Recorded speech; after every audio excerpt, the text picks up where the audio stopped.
Vendredi 22 avril 2022, Guillaume Chen et les jeunes judokas du CO Sartrouville, Kaina Bouzoren, Céline Idir et Arthur Kenmeu, jeunes champions de France et vice-champions de France, ont été honorés lors d'une journée exceptionnelle auprès des écoles à Léo-Lagrange. Ils ont pu participer à une séance de questions-réponses de 2 heures auprès de différents groupes d'élèves allant du CP au CM2, une occasion pour les élèves de poser des questions aux sportifs autour de 5 thèmes différents: le parcours professionnel, les émotions, les Jeux olympiques, l'esprit d'équipe et la préparation physique et mentale. Une expérience très enrichissante et honorable pour le directeur de l'école Léo-Lagrange, Harry Kouteperoumal. Ouais, extrêmement fier. Je veux dire, avoir un champion olympique, c'est très rare qu'un champion puisse venir dans un groupe scolaire. C'est un champion olympique qui est récent. Tout le monde a pu voir les exploits de l'équipe de France de judo à la télé. On sait très bien qui est cette personne et pour nous, c'est vraiment un grand honneur de pouvoir l'accueillir dans l'école. Et franchement, ça valorise aussi tout le travail de l'équipe enseignante vis-à-vis des enfants. Donc c'est quelque chose qui est très bien vraiment pour l'école et pour l'équipe enseignante. Et à titre personnel, moi je suis admiratif du travail des judokas parce que c'est quelque chose qui demande beaucoup d'efforts aussi. Et donc l'effort, c'est quelque chose que nous on essaie de mettre vraiment en avant. C'est-à-dire on ne peut pas réussir sans effort. Donc lui c'est un symbole de réussite par le sport. Autour d'un micro de la web radio de l'école, Guillaume et les jeunes ont répondu aux différentes questions des petits et s'en est suivi d'une séance photo de groupe et de la présentation de la médaille d'or olympique des JO de Tokyo 2020 et de la médaille de champion de France obtenue par Céline lors des championnats de France minimes. Tout ceci s'inscrit dans le cadre du projet Judo à l'école expliqué par Rose Lebon, conseillère pédagogique de la circonscription de Sartrouville et chargée du dossier EPS, et précise ce qui se prépare à la rentrée prochaine concernant ce dispositif. Sur le REP Romain Roland, en fait, il y a 3 écoles qui jusqu'à présent ont bénéficié de séances avec le club de judo de Sartrouville. Donc l'école Léo-Lagrange dans laquelle nous sommes, l'école Brossolette et l'école Paul Bert, Paul Bert qui en plus est école d'accueil, le tatami se trouve dans leurs locaux. Et donc en fait l'idée est de promouvoir auprès des élèves de CM1, CM2 la pratique du judo et les sensibiliser aux valeurs du judo. Et donc ils ont chaque année 7 séances avec Patrice Camozo à peu près et un tournoi final autour de la pratique du judo.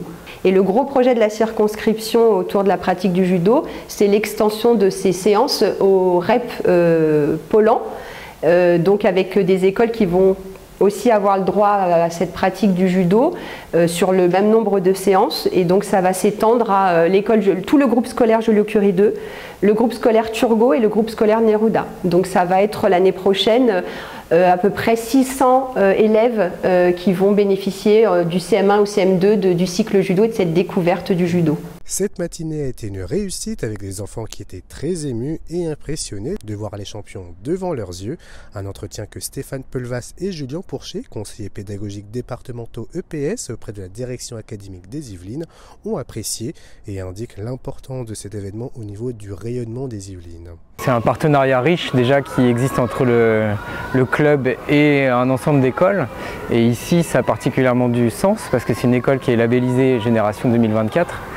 Et dans ce cadre-là, la rencontre facilitée avec des sportifs de haut niveau fait vraiment partie du cahier des charges des écoles labellisées. De voir un sportif aussi, ça peut montrer l'après, c'est-à-dire après l'école, qu'est-ce qu'on peut faire, et on a une vision sur l'avenir au niveau d'un sportif, donc c'est assez riche.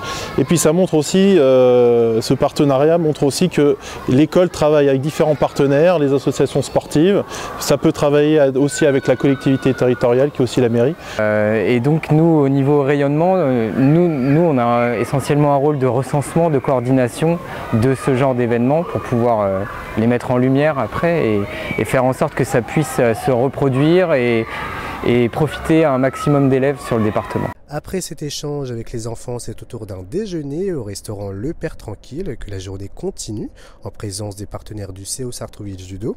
Étaient présents des élus de la ville, Alexandra Dublanche, la vice-présidente de la région Île-de-France, ainsi que le président du club Philippe Salini.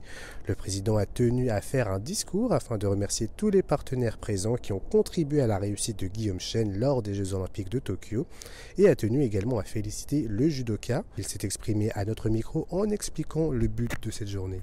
C'est une célébration. Un titre olympique, ça n'arrive pas tous les jours. Ça peut même arriver pour le COS une fois tous les 100 ans. Très compliqué.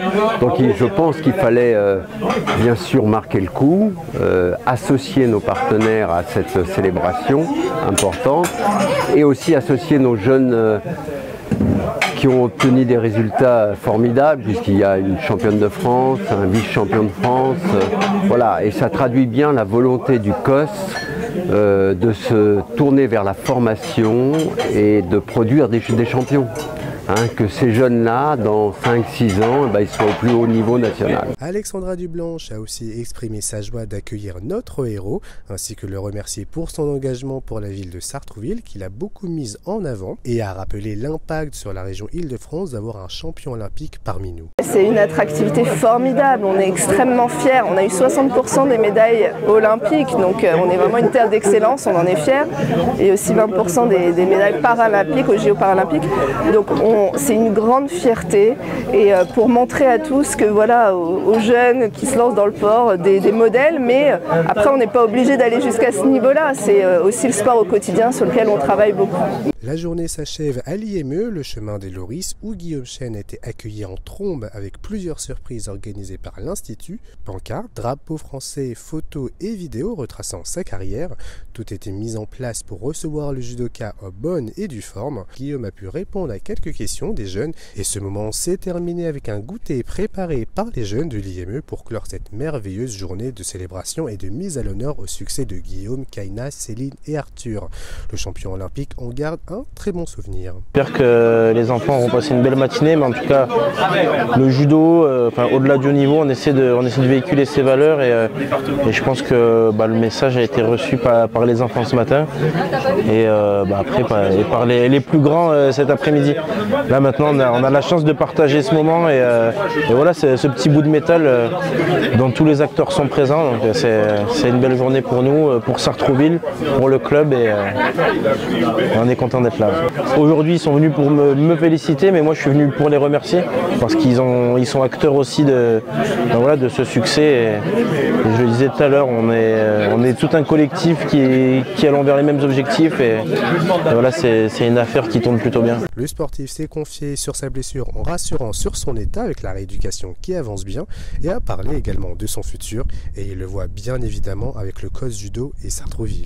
On a commencé une belle histoire avant les Jeux de Tokyo et j'ai bien l'intention d'aller jusqu'au bout du rêve, jusqu'à Paris avec le COS, avec la ville, la région et tous les acteurs qui sont présents aujourd'hui.